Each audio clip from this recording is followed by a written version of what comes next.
La gran aventura, capítulo 2, de Bárbara Cartland.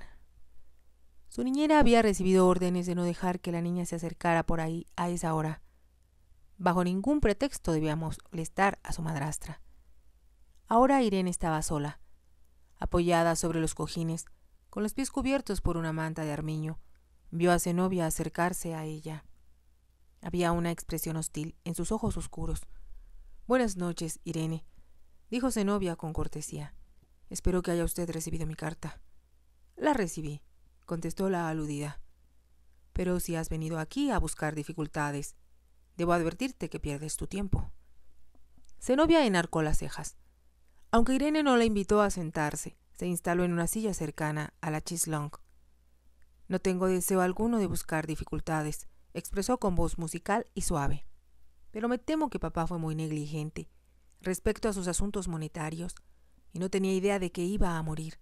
Por lo tanto, he venido a Londres para averiguar cuál es mi posición». Irene no contestó y Zenobia continuó diciendo: «Papá hizo un testamento en el que me heredó cuanto poseía, y eso, desde luego, incluye esta casa y sus pertenencias, así como el dinero que tenía en el banco». Irene lanzó una leve carcajada que no tenía nada de humor. «Te estás haciendo falsas ilusiones si piensas que tu padre tenía algo que dejarte fuera de esta casa. ¿Qué quiere usted decir?» «Quiero decir que el dinero que tenía se ha terminado. Solo quedan unos cuantos cientos de libras, y creo que mi derecho a eso para mis gastos sería, en un tribunal, superior al tuyo». «No le entiendo», insistió Zenobia. «Entonces, déjame aclarártelo», dijo Irene con voz en la que se escondía la ira. «Tu padre me abandonó, sin decir nada, de una forma que yo considero insultante. Por fortuna, él giró instrucciones cuando nos casamos para que yo pudiera hacer retiros de su cuenta en el banco Coutts». Hubo una ligera pausa. Enseguida Zenobia preguntó con incredulidad: «¿Está usted diciéndome que gastó cuanto él poseía?» «Para decirlo con toda franqueza, sí», contestó Irene. «Aún así puedo asegurarte que me habría visto muy presionada económicamente si no hubiera tenido algunos amigos muy generosos». Enfatizó la palabra amigos para que Zenobia comprendiera con qué intención la decía.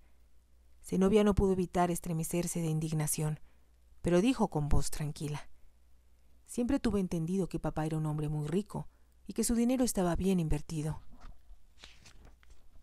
«Entonces entendiste mal», exclamó Irene con furia. «Yo reinvertí parte de su dinero, pero las anticuadas acciones que él tenía producían muy bajos dividendos, así que, con toda franqueza, no me alcanzaban. Era su deber de esposo rodearme de comodidades, de cualquier modo». «En otras palabras, se gastó usted tanto el capital como los intereses», dijo Zenobia. «Me sorprende que ni usted ni el banco hayan informado a papá de cuántas operaciones estaban haciendo». «No era posible, cuando nadie teníamos idea ni siquiera de dónde se hallaban ustedes», contestó Irene con brusquedad. Zenobia tuvo que reconocer que eso era cierto. Su padre había cortado todas sus relaciones con Inglaterra. Y, sin embargo, siempre parecía haber dinero cuando lo necesitaban en el banco del lugar en el cual vivían. A ninguno de los dos se les ocurrió nunca que el dinero podía acabarse o que Irene estaba gastando demasiado. Escandalizada y alterada por lo que acababa de oír, Zenobia no habló por un momento. Poco después dijo: «Desde luego queda todavía esta casa». «Yo la hipotequé», replicó Irene. «¿La hipotecó?» «Necesitaba más dinero, y eso me pareció lo más lógico que podía hacer». «Pero ahora me pertenece», murmuró Zenobia. «De mucho te va a servir sin lo necesario para sostenerla», objetó Irene. «Y si la reclamas, el banco va a exigir que le devuelvas el dinero que me adelantó por ella». Zenobia se sintió de pronto derrotada e indefensa. Pese a ello, levantó la barbilla con orgullo al decir: «Debe usted darse cuenta, Irene, de que yo tengo que vivir». «Yo no me explico por qué viniste», respondió Irene con altanería. «Sin embargo, como yo supongo que soy tu tutora hasta que cumplas 21 años, será mejor que te encuentre con rapidez un marido y me libre de ti para siempre». Esto era algo que jamás se le había ocurrido a Zenobia. En voz baja dijo: «Nunca pensé que usted fuera mi tutora». «Eso es lo que soy a los ojos de la ley», contestó Irene. Hay, por lo tanto, dos cosas que puedo hacer. Una sería desheredarte, lo cual causaría un escándalo. Zenobia comprendió que lo que menos deseaba su madrastra era eso. El que Irene desheredara a la hija de Lord Chadwell haría que fuera censurada por la gente mayor que recordaba a su padre. La alternativa, continuó Irene, es que te quedes aquí y saques el mejor provecho posible a la situación. Yo trataré, como ya te he dicho, de encontrarte un marido, lo cual no debe ser difícil, ya que eres moderadamente atractiva y tu madre era la hija de un conde. Zenobia contuvo la respiración. Comprendió que esa era la única razón por la cual Irene, que siempre había sido una snob, la toleraría. Haría también un esfuerzo por librarse de ella, casándola con el primer hombre que se prestara a hacerlo. A Zenobia esa idea le aterraba. Hubiera querido levantarse de la silla, alejarse de Irene y no volver a verla jamás. Entonces, el autodominio que aprendiera a ejercer, gracias al ejemplo de su padre, le impidió dejarse vencer por la indignación. Debía darse tiempo para pensar bien las cosas. Con una voz que intentó no parecer sarcástica, dijo: «Es muy bondadoso de parte suya, Irene, y es, por supuesto, algo en lo que pensaré, pero como se está haciendo tarde y no tengo ningún lugar a dónde ir esta noche, espero que pueda hospedarme aquí». «¿Crees que un hotel decente te aceptaría sin acompañanta?», preguntó Irene con menosprecio. «Tengo una cena esta noche. Creo que será mejor que asistas a ella, si es que tienes algo decente para vestirte». «Como estoy viajando desde muy temprano, esta mañana», contestó Zenobia, «le ruego me disculpe, pero prefiero irme a la cama, de todos modos. Gracias por sugerirlo». Vio el alivio que se reflejaba en el rostro de su madrastra. Esta extendió la mano para hacer sonar la campanita de oro que había junto a su chis-long. La puerta se abrió. Una mujer que Zenobia supuso era la doncella de Irene preguntó: «¿Llamaba a usted, milady?» «Sí, Johnson. Lleva a la señorita Zenobia a la habitación que le tenía preparada y ocúpate de que los lacayos suban su equipaje». Irene habló en tono agudo. Era la forma en que Zenobia recordaba que había hablado siempre a la servidumbre. Sin decir más, salió de la habitación y siguió a la doncella por el pasillo. Había una habitación al fondo de él que ella sabía bien era reservada en el pasado para los huéspedes menos importantes. Sin embargo, era cómoda. Las cortinas estaban confeccionadas en un bonito chintz, pero la alfombra tenía demasiados colores. A Zenobia le pareció de pésimo gusto. Su baúl fue traído al dormitorio y una doncella desempacó solo lo que necesitaría para pasar la noche. Después de una cena frugal, se metió en la cama.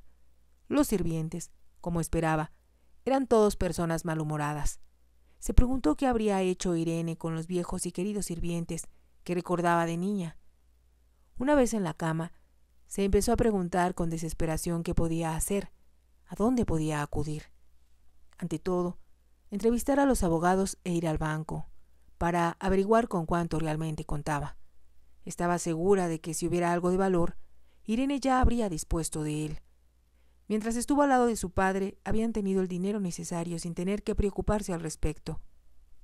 Empleaban siempre un número razonable de sirvientes para atenderlos, tanto en la India como en otros países.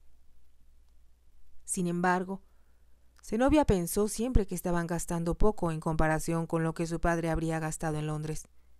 Suponía que habían sido unos ingenuos al no comprender que Irene sería derrochadora hasta la exageración, no solo en lo que respecta a su ropa, que lo había sido siempre, sino también en lo que se refería a hospitalidad. Había pretendido convertirse en una anfitriona importante. Más tarde Zenobia escuchó risas escandalosas procedentes de la planta baja de la casa. Se preguntó si importante era la palabra correcta. Siempre supo que Irene no era realmente una mujer de buena cuna.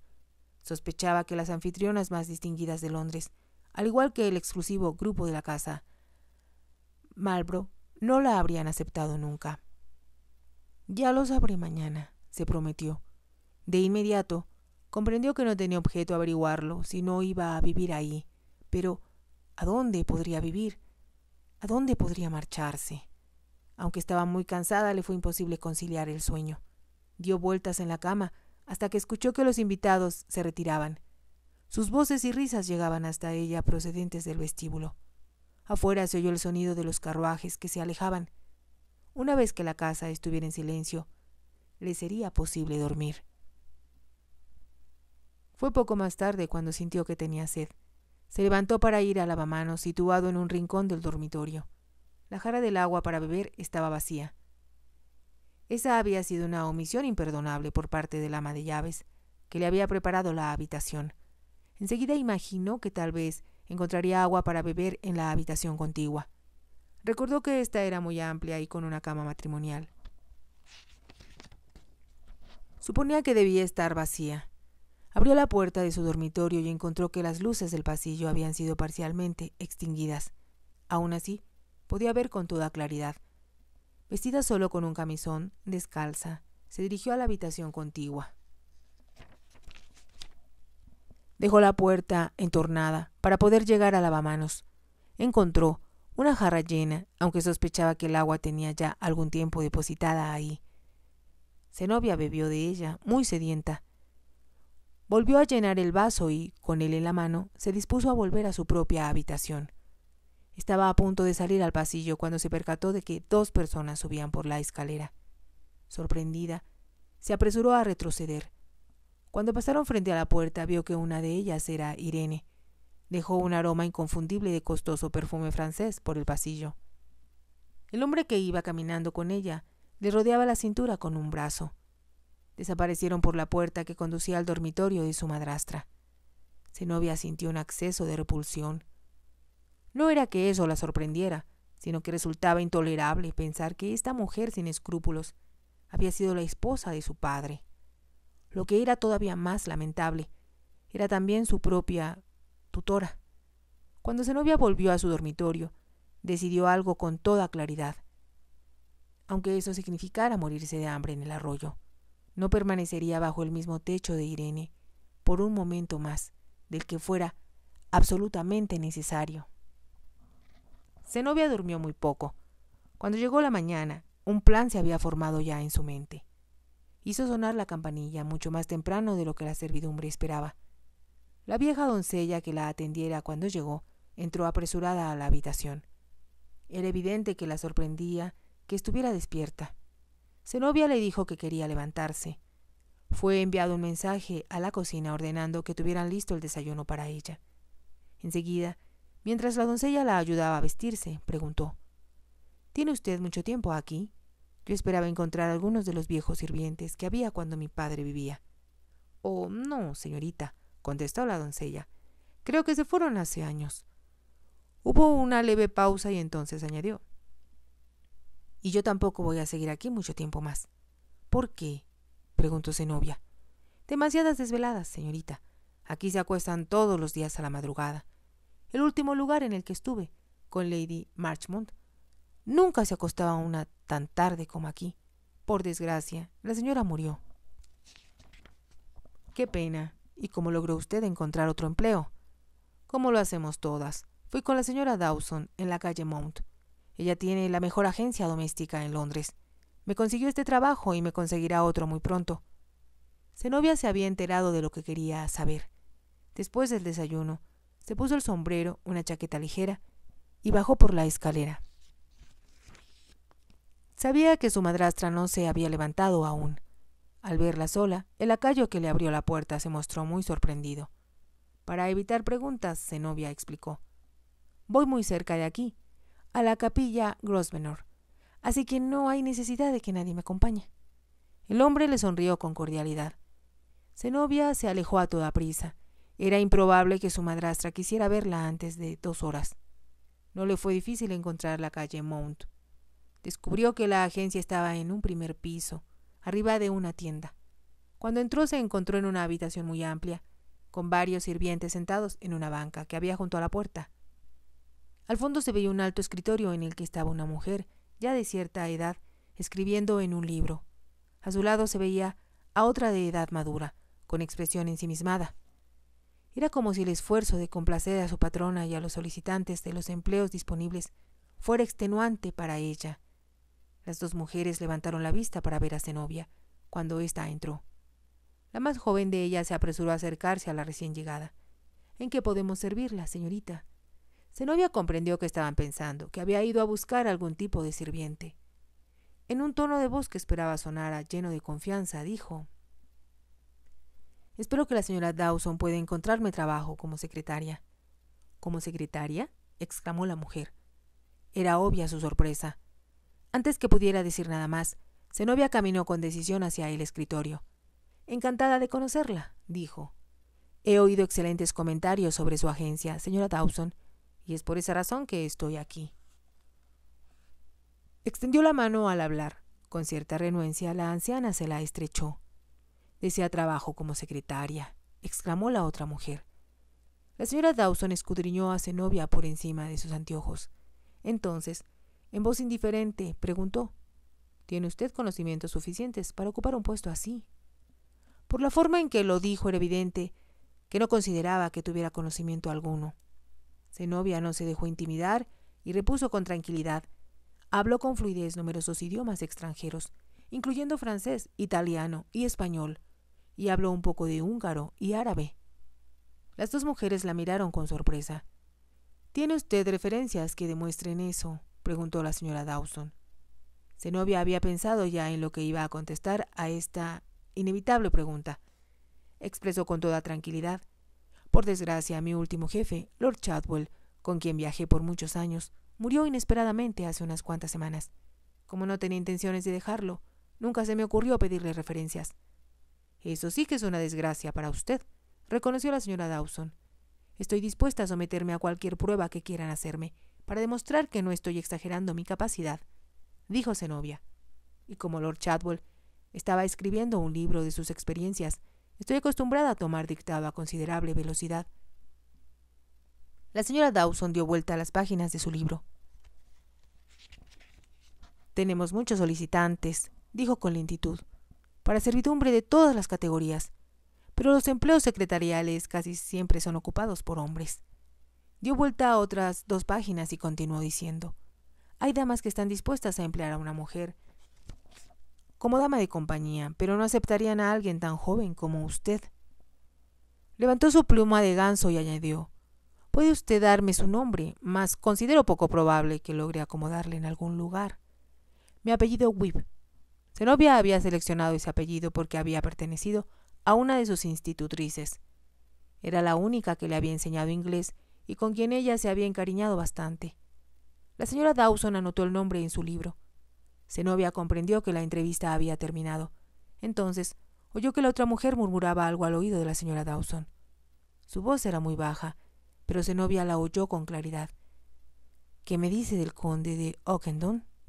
La señora Dawson miró a su ayudante con las cejas enarcadas. «Él quiere definitivamente un hombre. A mí me parece casi imposible que lo encuentre», contestó la ayudante, «sobre todo alguien que hable idiomas orientales». «Si ustedes están hablando sobre el Oriente», intervino Zenobia, «debo decirles que he vivido mucho tiempo en la India, así que hablo urdú. He estado también en Ceilán y en otros países de esa parte del mundo». «Vaya, eso sí que es extraordinario», exclamó la señora Dawson. Se volvió para murmurar algo a su ayudante. Se cubrió un lado del rostro con la mano levantada. Quería asegurarse de que Zenobia no pudiera escuchar lo que estaba diciendo. Como ella no tenía deseos de mostrarse indiscreta, se retiró un poco del escritorio.